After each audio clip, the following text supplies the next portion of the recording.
Public talk TV. ఈ రోజు political news లో నేను మీ ఎం శ్రీనివాస్. ఈ రోజు మన ముందు ఉన్నటువంటి వ్యక్తి ఎవరో తెలుసా? 35 సంవత్సరాలుగా కాంగ్రెస్ లో ఉండి విద్యార్థి విభాగంలో యువజన విభాగంలో పనిచేసి అప్పట్లో 2009లో సిట్టింగ్ ఎమ్మెల్యేకు గట్టి పోటీనిచ్చారు ఎమ్మెల్యే టికెట్ కోసం. తర్వాత 2013లో ప్రత్యేక రాష్ట్ర సాధన ఉద్యమంలో కేసీఆర్ పిలుపు మేరకు టీఆర్ఎస్ లోకి వచ్చారు. యువనేతగా పేరు పొందారు. ఆయనే మన గోలి శ్రీనివాస్ రెడ్డి గారు. ఆయనతో ఈ రోజు మన ముఖాముఖి. Hi sir, welcome to public talk TV. నమస్కారం శ్రీనివాస్ గారు. సార్ బాగున్నారా? బాగున్నారు. Okay sir. అండ్ మీ రాజకీయ ప్రస్థానం ఎప్పుడు జరిగింది, ఏ విధంగా జరిగింది? రాజకీయ ప్రస్థానం అంటే నేను చదువుకున్న రోజుల్లో స్టూడెంట్ లైఫ్ నుంచి రాజకీయాలలో చురుగ్గా పాల్గొనేవాడిని. ఎన్ఎస్సీలో కానీ అక్కడి నుంచి వచ్చి యువజన నాయకునిగా యువజన రాజకీయాలలో యువజన నాయకునిగా పనిచేశాను. ఆ తర్వాత ప్రత్యక్షంగా ప్రదేశ్ కాంగ్రెస్లో పనిచేశాను. అప్పటి నుంచి నా రాజకీయ ప్రస్థానం స్టార్ట్ అయింది. Okay sir. అయితే చాలామంది ఏమనుకుంటారంటే చదువు అయిపోయిన తర్వాత ఏదైనా వ్యాపారం చేద్దాం లేకుంటే ఏదైనా జాబ్ చేద్దామని అనుకుంటారు. కానీ మీరు మాత్రం ప్రజాసేవకు రాజకీయమే చేయాలి అంటే రాజకీయంలోకి రావాలని ఎందుకు అనుకున్నారు? మా ఫ్యామిలీ రాజకీయ ఫ్యామిలీ. మా ఫాదర్ వచ్చేసి అప్పట్లో పోలీస్ పటేలు, మాలిపల్లె పటేల్ అనే వాళ్ళు ఉండేవారు. అవును సార్. మా ఫాదర్ దగ్గరికి జనాలు బడుగు బలైన వర్గాలన్నీ వచ్చి వాళ్ళ ప్రాబ్లమ్స్ చెప్తుంటే వీళ్ళు పోయి సాల్వ్ చేయడం కానీ ఆ విధంగా వాళ్ళకు స్పందించి వాళ్ళను వెంట పెట్టుకొని అన్ని పనులు చేయించేవాడు మా ఫాదర్. కాబట్టి అదే నాకు అబ్బిందని అదే కోణంలో నేను రాజకీయాలలో ప్రజలకు సేవ చేయాలనే ఉద్దేశంతోనే నా రాజకీయ ప్రస్థానం స్టార్ట్ చేసినాను. అయితే మీ నాన్నగారిని చూసి మీకు కూడా పాలిటిక్స్ మీద ఇంట్రెస్ట్ పెరిగింది, అందువలన వచ్చారు. అయితే సార్ మీరు ఇన్ని రోజు మీ రాజకీయ ప్రస్థానంలో మీరు ఏ పార్టీలలో వర్క్ చేశారు?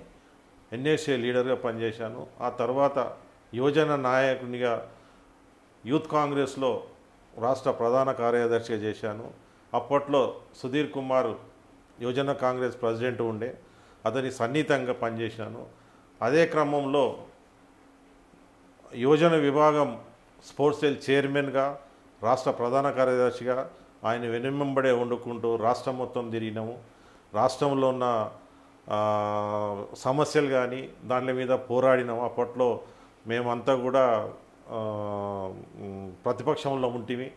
అప్పుడు యువజన కాంగ్రెస్ గట్టిగా పోరాడి 1989లో గవర్నమెంట్ రావడానికి, కాంగ్రెస్ గవర్నమెంట్ రావడానికి మేము చేసిన ప్రయత్నమే మాకు గవర్నమెంట్ వచ్చిందని మేము నమ్ముతున్నాం. అయితే మీకు వైఎస్ రాజశేఖర రెడ్డి గారు అంటే చాలా అభిమానం, కాంగ్రెస్ అన్న అభిమానం. 35 సంవత్సరాలు కాంగ్రెస్ పార్టీలో ఉన్నారు. తర్వాత టీఆర్ఎస్లోకి అంటే ఏ విధంగా ఏ భావజాలంతో మీరు టీఆర్ఎస్ పార్టీలోకి వచ్చారు? అప్పట్లో రాజశేఖర రెడ్డి గారు అంటే అభిమానం. ఆయన రాష్ట్ర ప్రజలకు మంచి చేసిండు. ఆయన ఒక మంచి పెద్ద నాయకుడు, దేశ నాయకుడు, దాంట్లో ఏమీ సందేహం లేదు. అతను ప్రజలకు కూడా మంచి మంచి సంక్షేమ పథకాలతోని ప్రజలకు చాలా మంచి కార్యక్రమాలు చేసిన వ్యక్తి.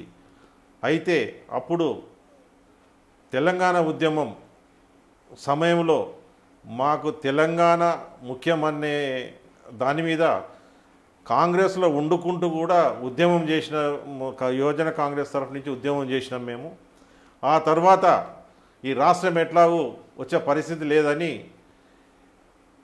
కేసీఆర్ గారి పిలుపు మేరకు రాష్ట్రంలో రాష్ట్ర సాధన గురించి మేము ఎంతో చేయవలసి ఉంది కాబట్టి యువ నాయకులుగా కాబట్టి ఆయన పిలుపు మేరకు మేము టీఆర్ఎస్ పార్టీలో చేరడం జరిగింది.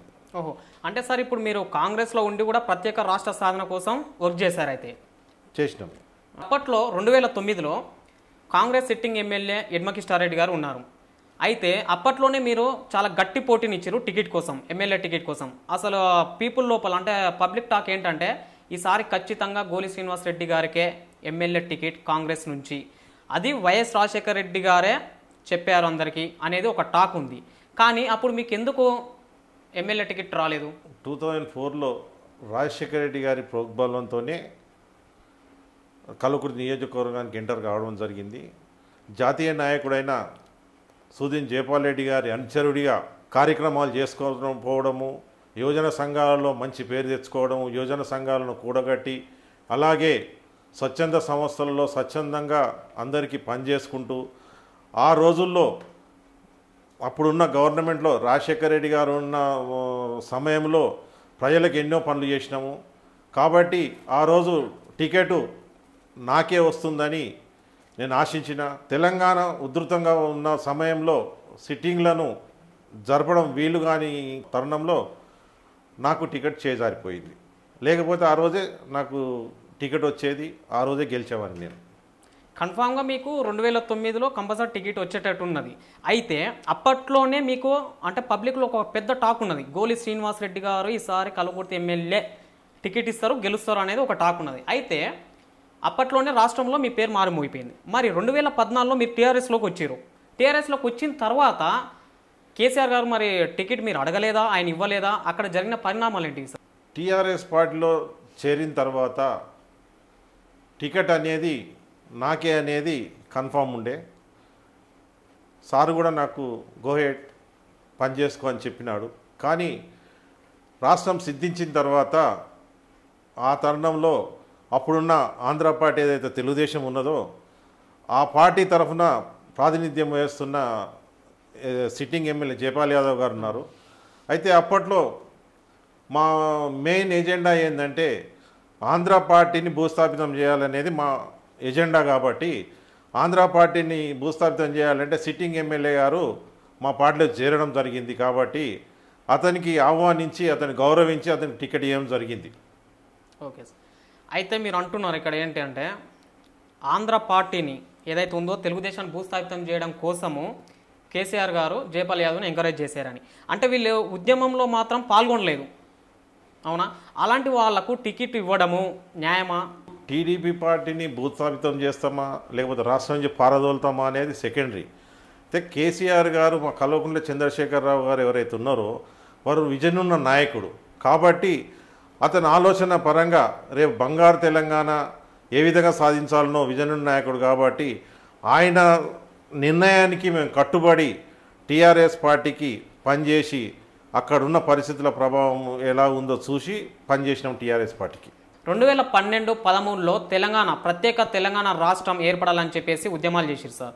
అప్పుడు తీవ్ర స్థాయిలో ఉన్నది ఉద్యమం. అయితే ఆ ఉద్యమంలో మీ పాత్ర ఏంటి? రాజశేఖర రెడ్డి గారి మరణానంతరము తెలంగాణ ఉద్యమం తీవ్రతరంగా స్టార్ట్ అయింది. కాబట్టి ఆ రోజుల్లో కాంగ్రెస్ పార్టీలో వండుకుంటేనే సకల సమ్మెలు కానీ వంట వార్పు కానీ అలాగే మా ప్రాంతంలో సడక్ బందులు కానీ రాస్తారోకోలు కానీ పలు కార్యక్రమాల్లో కాంగ్రెస్ పార్టీలో ఉండి కూడా అధిష్టానానికి ఎదురీడి తెలంగాణ గురించి పోరాడిన యువజన నాయకులందరూ కూడా ఆ టైంలోనే కల్వకుర్తి నియోజకవర్గంలో 200 నుంచి 300, 500, 600 మంది దాకా కూడా పాదయాత్ర చేయించినాను. ఆ ఘనత కేవలం గోలి శ్రీనివాసరెడ్డికే దక్కుతుంది.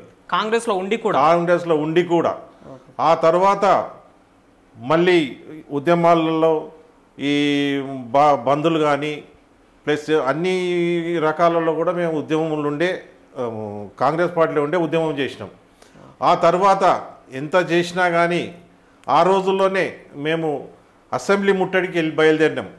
మేమంతా కూడా యువజన నాయకులు ఒక 1000 మంది కలిసి అసెంబ్లీ ముట్టడికి ఇదే చెంబపేట నుంచి బయలుదేరితే మమ్మల్ని అందరిని అరెస్ట్ చేసి చైతన్యపురి పోలీస్ స్టేషన్లో పెట్టడం కూడా జరిగింది. అంటే అప్పట్లో కాంగ్రెస్ పార్టీలో ఉండి కూడా మేము ఉద్యమం చేసినాం, ఒక టీఆర్ఎస్ పార్టీ అని కాదు.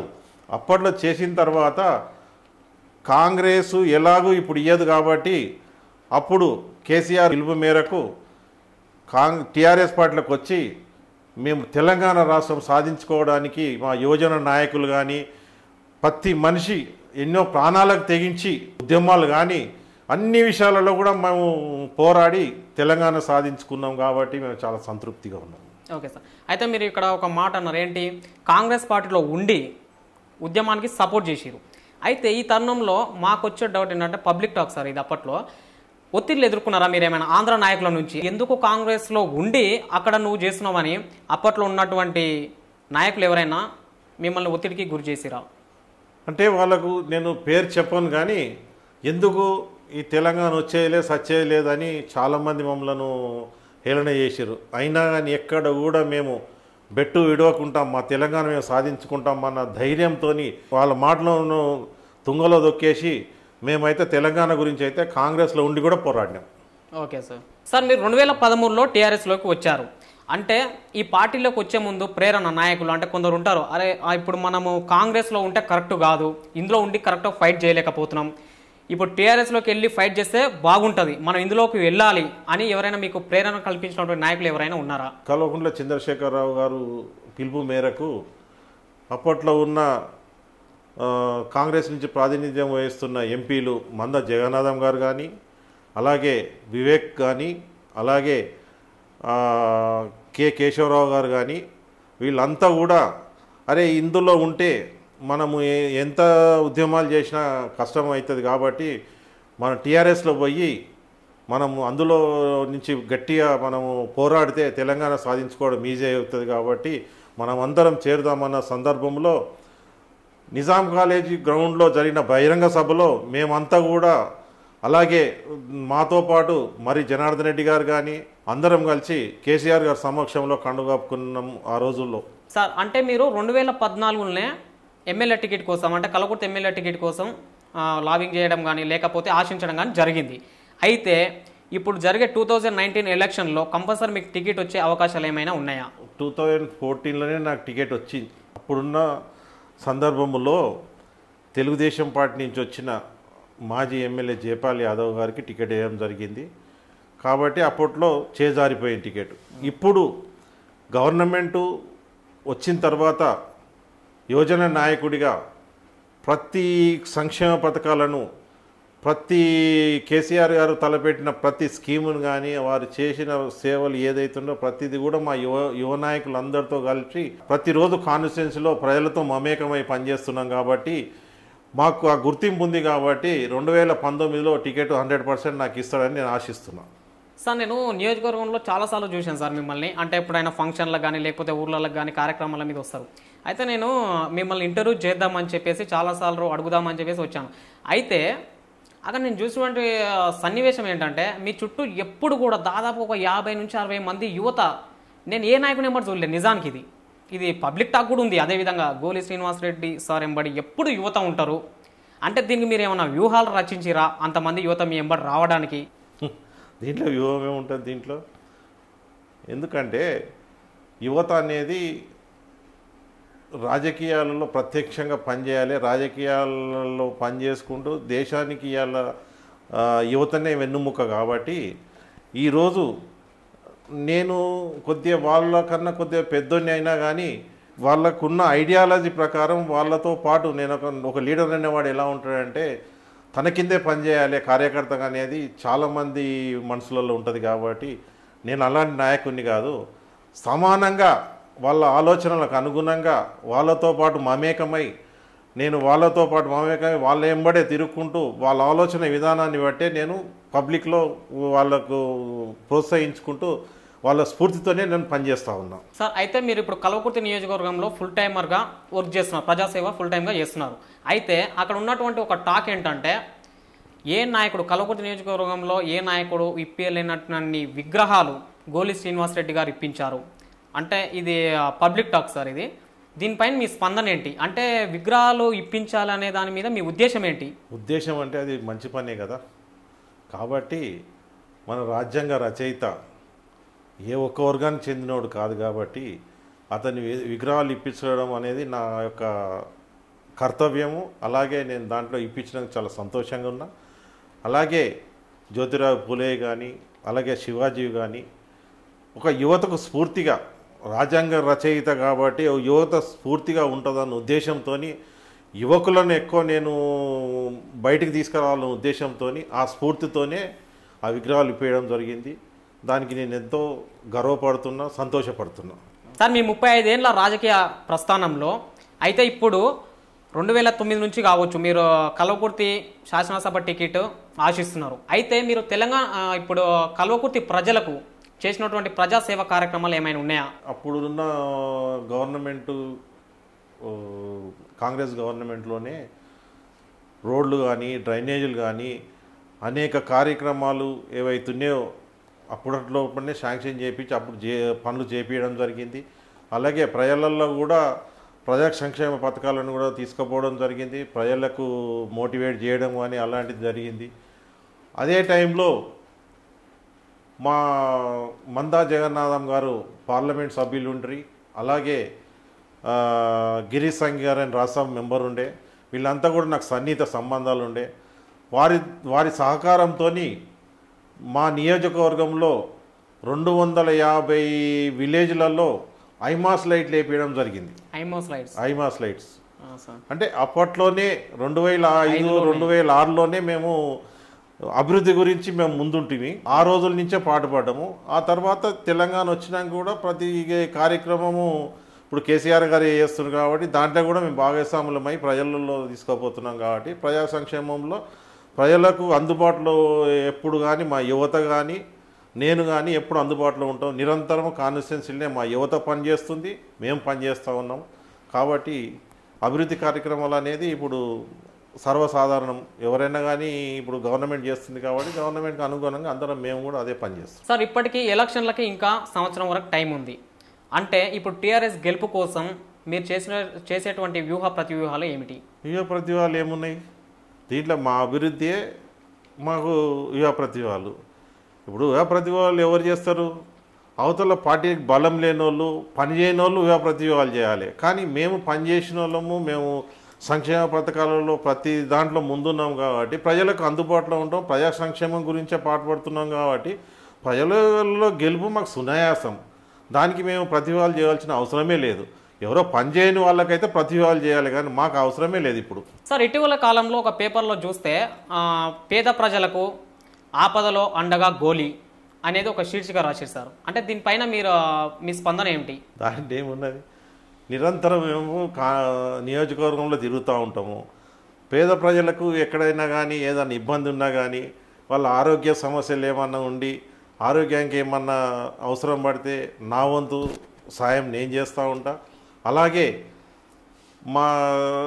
మా దగ్గరికి వచ్చి సీఎం రిలీఫ్ ఫండ్ అనేది ఒకటి ఉన్నది. కాబట్టి కాంగ్రెస్ నుంచి చూసుకుంటే ఈరోజు వరకు కూడా మా ఇప్పుడున్న ముఖ్యమంత్రి గారు ఇచ్చే దాన్ని బట్టి చూస్తే ఆ నియోజకవర్గంలో నేను ఇప్పించినంత సీఎం రిలీఫ్ ఫండ్ కానీ ఎవరు ఇప్పలేదని నేను అనుకుంటున్నా. అలాగే ఎక్కడైనా కానీ పేద విద్యార్థులు ఎక్కడైనా చదువుకు ఏమన్నా అవసరం పడితే దానికి సాయం చేయడము అది నా యొక్క కర్తవ్యంగా భావిస్తాను. అలాగే పేద వాళ్ళ పెళ్ళిళ్ళు ఏమన్నా ఉంటే వాళ్ళు ఏదన్నా ఆర్థికంగా ఇబ్బందులు ఉంటే కూడా నా వంతు సాయం నేను చేసుకుంటూ వస్తూ ఉన్నా. దానికి వాళ్ళు స్పందించేమని రాసి ఉండొచ్చు. అలాగే ఎక్కడన్నా ఇట్లనే ఎవరన్నా చనిపోయిన వాళ్ళకి ఆర్థిక ఇబ్బందులు ఉంటే ఏదో నా వంతు సాయం చేయడమే తప్ప కానీ అది నా కర్తవ్యంగా నా నియోజకవర్గంలో తిరుగుతున్నా కాబట్టి నా ప్రజలు అనుకున్నాను కాబట్టి నేను చేయడం నాకు బాధ్యతగా అనుకొని చేస్తున్నాను. సార్, మీ పేరు మీద ఒక యువసేన ఉంది, అంటే జిఎస్ఆర్ యువసేన అనేది ఒకటి ఉంది సార్. అంటే జిఎస్ఆర్ యువసేన ముఖ్య ఉద్దేశం ఏంటి? జిఎస్ఆర్ యువసేన అంటే యువసేన అది కాదు, 70 to 80% యువకులంతా కూడా మాతో పాటు సత్సంబంధాలు ఉంటాయి కాబట్టి వాళ్ళందరితో పాటు కలిపి ఈరోజు కల్వకుంట్ల చంద్రశేఖరరావు గారు ప్రవేశపెట్టిన ప్రతి పథకాన్ని కానీ ప్రతి స్కీమును కానీ ప్రజలకు తీసుకుపోవడం మా ఉద్దేశం. కాబట్టి నిరంతరము ప్రజలలో తిరుగుకుంటుంటాం కాబట్టి మాకు ఆ బ్రాండ్ వచ్చింది. ఆ బ్రాండ్ మీదనే మేము క్రమశిక్షణ గల కార్యకర్తల్లాగా మేము ప్రజల్లో పనిచేస్తున్నాం. సార్, ఇప్పుడు ఉన్నటువంటి ఇంటెలిజెన్స్ రిపోర్ట్స్ ఏంటంటే కల్వకుర్తి నియోజకవర్గంలో టీఆర్ఎస్ టికెట్ కసిరెడ్డి నారాయణ రెడ్డి గారికి ఇచ్చినా లేకపోతే జైపాల్ యాదవ్ గారికి ఇచ్చినా గ్రూప్ రాజకీయాలు జరుగుతవి, విడిపోయి అంటే టీఆర్ఎస్ ఓట్లు చీలిపోయే ప్రమాదం ఉంది. ఒక గోలి శ్రీనివాసరెడ్డి గారికి మాత్రం టీఆర్ఎస్ ఎమ్మెల్యే టికెట్ కానీ ఇస్తే విన్ అవుతుంది అనేది ప్రతిపక్షాలు అనుకుంటున్నటువంటి టాక్ సార్. దీనిపైన మీ స్పందన ఏమిటి? అది నిజమే ఉండొచ్చు, కానీ మా దగ్గర గ్రూప్ రాజకీయాలు అయితే ఏం లేవు. అది ఎవరో పన్న కుట్ర, కానీ మా దగ్గర గ్రూప్ రాజకీయాలు అనేది లేదు. గ్రూప్ రాజకీయాలలో ఉంటే నిన్న మొన్న మాజీ ఎమ్మెల్యే యడమ కిషారెడ్డి గారు గ్రూప్ రాజకీయాలు ఉంటే మా పార్టీలో చేరాడు కదా. చేరినా కానీ ఒకవేళ ఆయన పని చేయాలంటే కూడా ఆయనకి ఇబ్బంది అవుతుంది. కాబట్టి గ్రూప్ రాజకీయాలు మా దగ్గర ఎక్కడ లేవు. కాకపోతే నాకు ఇస్తే మాత్రం నల్లేరు మీద నడక అవుతుంది. ప్రతిపక్షాల్లో ఉన్న యువత కూడా నాకు పనిచేస్తుందని గట్టి నమ్మకంతో ఉన్నా. ప్రతిపక్ష పార్టీలలో ఉన్న యువత కూడా నాకు ఎప్పుడు సత్సంబంధాలు ఉన్నాయి కాబట్టి వారు నాకు పనిచేస్తారని గట్టి నమ్మకం మీద ఉన్నా కాబట్టి నాకు నల్లేరు మీద నడక అవుతుంది అనేది నేను ఊహించుకుంటాను. సార్ ఈసారి మీకు టీఆర్ఎస్ ఎమ్మెల్యే టికెట్ వస్తుందని మీరు ఆశిస్తున్నారు. ఒకవేళ మీకు టికెట్ కానీ వస్తే కల్వకుర్తి నియోజకవర్గంలో మీకు గట్టి పోటీనిచ్చే నాయకులు ఎవరని మీరు అనుకుంటున్నారు సార్? గట్టి పోటీ ఇచ్చే నాయకులు ఎవరు నెరవేరలేరు. మా కేసీఆర్ గారు ప్రవేశపెట్టిన సంక్షేమ పథకాలే మమ్మల్ని గెలిపిస్తాయి, అవే శ్రీరామ రక్ష. మాకు గట్టి పోటీ అనేది ఎవరు లేరు. ఏ పార్టీ కూడా మాకు పోటీలో నిలబడే స్థాయి లేనేలేదు ఈ రోజుల్లో. సార్ ఈ ఎన్నికలలో ఒకవేళ టీఆర్ఎస్ పార్టీ అంటే రాష్ట్ర స్థాయిలో టీఆర్ఎస్ పార్టీ గెలిస్తే ప్రభుత్వాన్ని ఏర్పాటు చేస్తే సీఎంగా ఎవరుంటారు? ఇది అర్థం లేని ప్రశ్న. టీఆర్ఎస్ పార్టీ గెలుస్తుంది, మా ముఖ్యమంత్రి చంద్రశేఖరరావు గారే ఉంటారు. దీంట్లో అనుమానం ఏమున్నది? ఓకే సార్, మీరు ఏమంటున్నారంటే సీఎం కేసీఆర్ గారే ఈసారి మళ్ళీ సీఎం అవుతారని అంటున్నారు. కానీ కేసీఆర్ గారి మాట ఏంటంటే మీకు తెలియదు కాదు, ఇది ఈసారి కేంద్ర రాజకీయంలో చక్రం తిప్పబోతున్న కేసీఆర్ అని ఆయన కూడా చెప్పిండు. కేంద్ర రాజకీయంలో కూడా ఉన్నటువంటి మాట. ఆయన కేంద్ర స్థాయికి వెళితే రాష్ట్రంలో సీఎంగా ఎవరు ఉంటారు నెక్స్ట్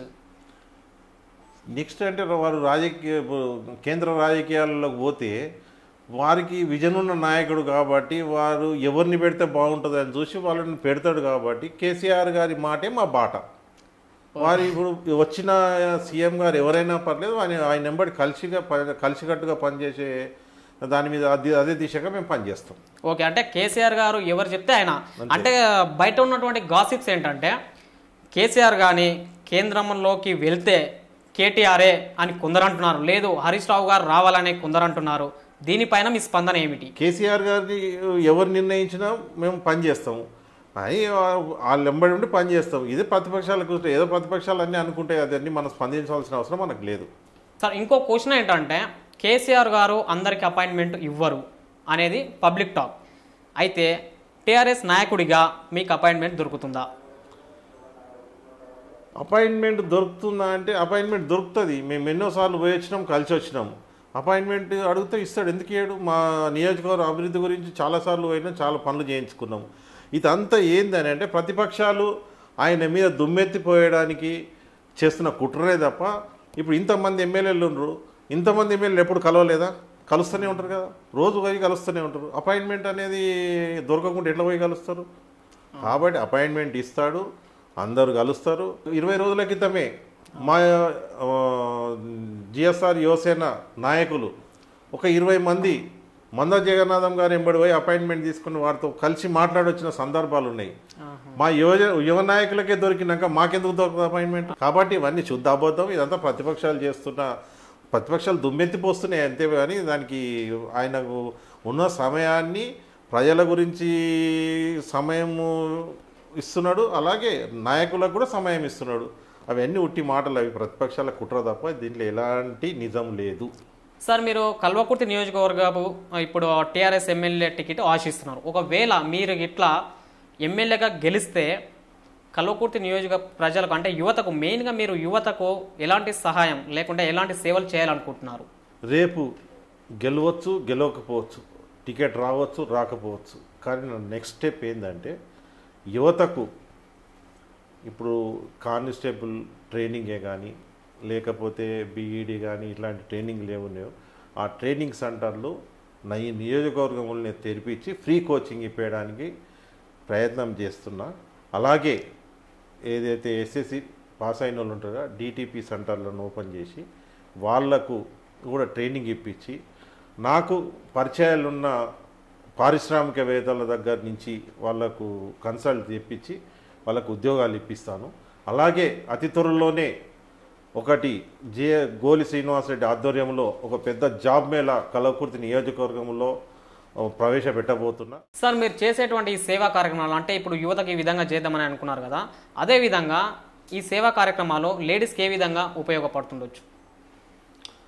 లేడీస్ కంటే నాకున్న ఆలోచన ప్రకారము నెక్స్ట్ ఇప్పుడు వాళ్ళకు ఈ ఒక ట్రైనింగ్ సెంటర్ పెట్టి ఈ కుట్టు మిషన్ కానీ ఎంబ్రాయిడరింగ్ కానీ వాళ్ళకు శిక్షణ ఇప్పించి వాళ్ళకు స్వయం ఉపాధి కింద వాళ్ళకు శిక్షణ ఇప్పించి వాళ్ళను స్వయం ఉపాధి కల్పించాలనేది నాకు ఒక ప్రత్యేక కర్తవ్యం. కాబట్టి వాళ్ళకు ఆ విధంగా నేను పనిచేయాలని అనుకుంటున్నాను. సార్ చాలామంది అంటే శ్రీమతులు ఇంట్లో ఉండే శ్రీమతులు ఏమనుకుంటారంటే వాళ్ళ భర్త రాజకీయంలో ఉంటే వాళ్ళకి నచ్చదు. అండ్ పైగా మీరు 35 ఏళ్ళుగా ప్రజాసేవలో రాజకీయ క్షేత్రంలో ఉన్నారు అంటే ఒకవేళ మీ ఇంట్లో మీకున్నటువంటి ఎంకరేజ్మెంట్ ఎలాంటిది మీ శ్రీమతి నుంచి? అట్లాంటిది ఏం లేదు. రాజకీయాలలో నాకు ఆమె సపోర్ట్ చేయకపోతే ఇన్ని రోజులు మనం రాజకీయం చేయలేము. కాబట్టి రాజకీయాలలో ఒడిదొడుగులు ఉంటాయి కాబట్టి వాళ్ళు కూడా అర్థం చేసుకొని మనము ఆ రాజకీయ ఒడిదొడుగులను చూసి వాళ్ళు కూడా మనకు అడ్జస్ట్ అయ్యి నాకెక్కడ కూడా ప్రెషర్ రాలేదు ఇప్పటివరకు కూడా. నాకెక్కడ కూడా రాజకీయాలు ఎందుకు పోతున్నాను ఎప్పుడు కూడా ప్రెషర్ రాలేదు. కాబట్టి వాళ్ళకు కూడా ఓపిక ఉన్నది. చలో తోసుకుంటూ పోతే దొరుకుతుంది, చేసుకుంటూ పోతే పదవి దొరుకుతుంది అనే ఉద్దేశంతో ఇప్పటికి ఇంకా రాజకీయాల్లో పనిచేస్తున్నాను. సార్ చివరిగా మీరు కల్వకుర్తి నియోజకవర్గ ప్రజలకు ఏమైనా సందేశం ఇస్తారా? సందేశం అంటే రేపు రాబోయే ఎన్నికల్లో రాజకీయాలలో పోటీ చేసే వాళ్ళను చూసి ఎవరైతే మంచి వ్యక్తులో ఎవరైతే ప్రజలకు పనిచేస్తారో అలాంటి వ్యక్తినే ఎన్నుకోవాలని నా సందేశం. అలాగే ఏదైతే పార్టీ మంచి పనులు చేస్తుందో ప్రజా సంక్షేమ పనులు చేస్తుందో ప్రజలకు పనిచేసే ప్రభుత్వాలనే ఎన్నుకోవాలనేది నా యొక్క సందేశం. Sir thank you sir. ఎందుకంటే మీరు రాజకీయ క్షేత్రంలో అంటే ఇప్పుడు ఉన్నటువంటి పాలిటిక్స్లో చాలా బిజీగా ఉంటారు. మీ అమూల్యమైనటువంటి టైంని మా పబ్లిక్ టాక్ టీవీ ప్రేక్షకుల కోసం ఇచ్చినందుకు ధన్యవాదాలు sir. Please subscribe to Public Talk TV. Please subscribe to Public Talk TV. Please subscribe Public Talk TV. Tell me pretty lies, look me in the face. Tell me that you love me, even if it's fake. 'Cause I don't fucking care.